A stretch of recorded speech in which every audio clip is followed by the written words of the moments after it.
This just opened a very interesting door for Pittsburgh, as piling up injuries have led the Penguins to maybe have to acquire another forward or expect big numbers out of forwards who are not on the team. And this will have huge implications of the team attempts to keep their hot start going, but maybe that luck will be running out, and we'll discuss more of that in today's Penguins Digest video. Welcome back to the channel. Of course, my name is Nikash Ganguli. Hope everyone is having a great day, a great time going to the weekend, whenever you guys are getting the chance to watch or listen to this. And we have a lot of interesting stuff to go over. But before we do that, make sure you do, of course, subscribe to the Penguins Digest channel. We're at 67.5% of viewers who are not subscribed, so if you are in that large portion of viewers who are not subscribed to the channel, hit that subscribe button. It's right down below. It's free. It's easy. And you can get all the Penguins news right when it comes out. We're covering all rumors, all trades, right when they come out for you on the channel. But the Penguins have been hit with the injury bug, so let's talk about that. First things first, a brutal injury to Filip Hollander that was announced today.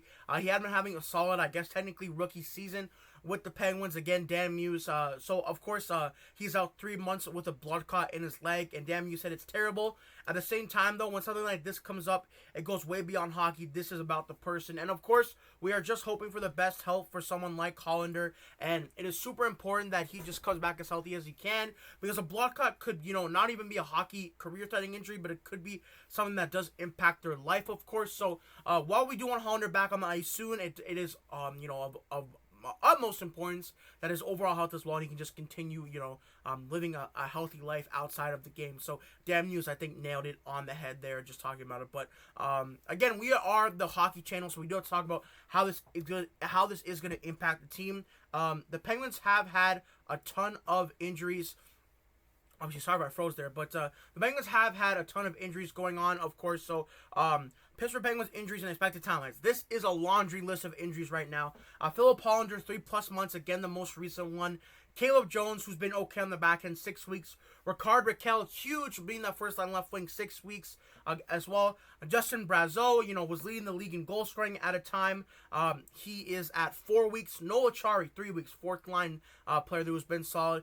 Tristan Jarry, 3 weeks. He's, put up insane numbers this year, especially coming off of last season. And Kevin Hayes, who is day-to-day. But I think, obviously, Raquel, Brazeau, and Hollander have been playing top 6 minutes.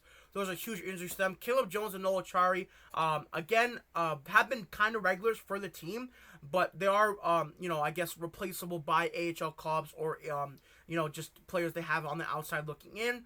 Tristan Jarry, Miroshov is up now, so hopefully he'll get some games in. And then Kevin Hayes, some interesting news on him, of course. It looks like he will be back. I saw this on Twitter today. Per Dan Muse, Kevin Hayes will travel to for Saturday's game in New Jersey, which will be tomorrow. Hayes seems to think he will be good enough to play. So it will be nice to get some reinforcements back in Kevin Hayes. Again, his stats last year with the Penguins, he had 23 points in 64 games. 13 goals, though, which is pretty solid. I think he's still making a lot of money, but I think it's not a bad contract at all for the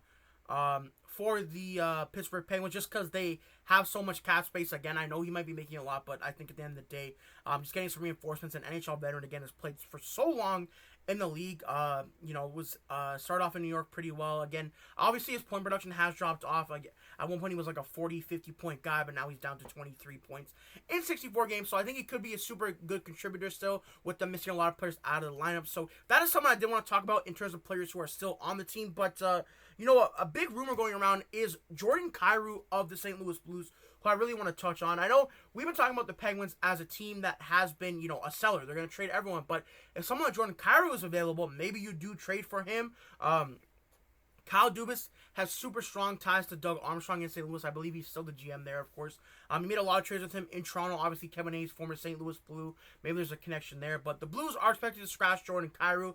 A tough start in St. Louis is coming to a head today. The club is making top 6 winger Jordan Kyrou a healthy scratch for tonight's game against the Sabres. David Penn out of the fourth period reports. So, Jordan Kyrou, obviously a former, close to a point-a-game player, has been he can play center, mostly plays wing, though, if I recall, because he plays with Robert Thomas. But could be someone the Penguins could trade for. They have a lot of assets for. I'm not sure if the Blues are planning to put up a retool, but that could be something that they may want to do and trade him to the Penguins. Again, to me, Jordan Kyrou is an interesting get. I'm just not really clear on either of those teams' timelines. The St. Louis Blues, they're kind of in a similar vein of the Penguins, where it's like, they could make the playoffs, but they're not going to do too much damage.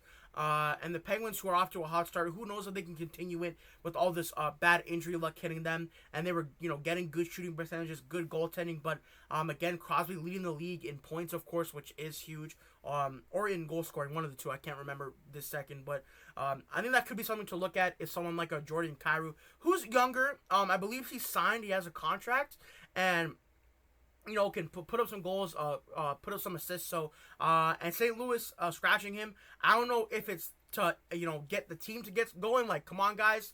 We have to scratch our, arguably our best player. And then also, to get Jordan Kyrou going, because he has had a slow start. Another player that that a lot of people are talking about is Brayden Schenn. Apparently they are shifting to a retool mode, willing to move Brayden Schenn. For the second straight season, Blues captain Brayden Schenn finds himself in the rumor mill.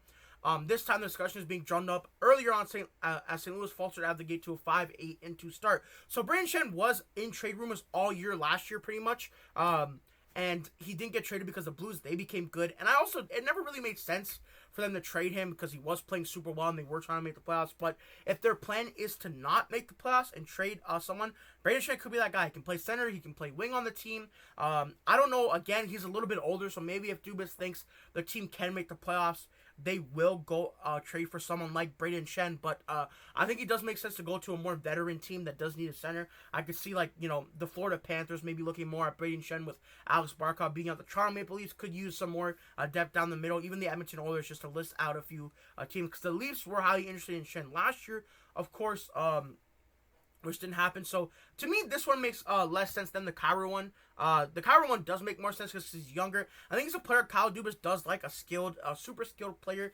Has had some on and off seasons in St. Louis, but I think he could make some sense there. And then quickly, I do want to go over some players that should step up who are in the organization. One is Ville Koivunen, of course. Someone who I believe in a lot. Again, only 1 point in 8 games with his stint so far with the team, but I think he's primed to be a very good player in the NHL. I think with all these injuries, like a Hollander, again, a Brazo, and a Raquel, they're going to look to someone like a Ville Koivunen to play, put up big minutes. Again, of course, a lot of, this onus is going to fall on Ben Kindle, who's only, I believe he's, 18 or 19, who's only, is only a few games into his NHL career. Same thing with Koivunen, but Koivunen's been around the organization for a little bit of a longer time. So Ville Koivunen is someone I believe in and I want to be very, very good. And then another one is Avery Hayes, who I think they could call up and also play some minutes. Again, right now with the AHL squad, he has 6 points in 10 games, which is pretty good. Last year, 42 in 60. Someone who a lot of people were saying could have made the team out of camp. Again, a winger, shoots right. Someone who could maybe play up and down the lineup, has a little bit of skill. So I think Avery Hayes could be another player they do end up bringing in. And the last one I do want to talk about is obviously Tristan Brose, who I think is super solid again in the AHL right now. He has 8 points in 11 games, coming off a rookie AHL season where he had 37 and 59. Again, another player, a center. Could probably also play wing, especially Ben Kindle, or maybe he takes Ben Kindle's spot on that third line center. Again, another player people thought could have made it out of camp. So I think Tristan Brose could be a player that could also come and make an impact. So a lot of things are moving with the Penguins roster. It was smooth sailing for a while, but who knew how long that could last? So a lot of injuries going on. Let me know what you guys think. Does a trade with St. Louis make sense, or is that too much of a panic move? Or do you think the Penguins should, kind of build within? Call some guys, see what they can do. The Hayes of the world, the Bros of the world. Give Ben Kindle and Koivunen some more run here. It could be super interesting. Let me know what you guys think, of course. And, subscribe for everything's Penguins Digest. And we'll see you in the next video. Peace out for now.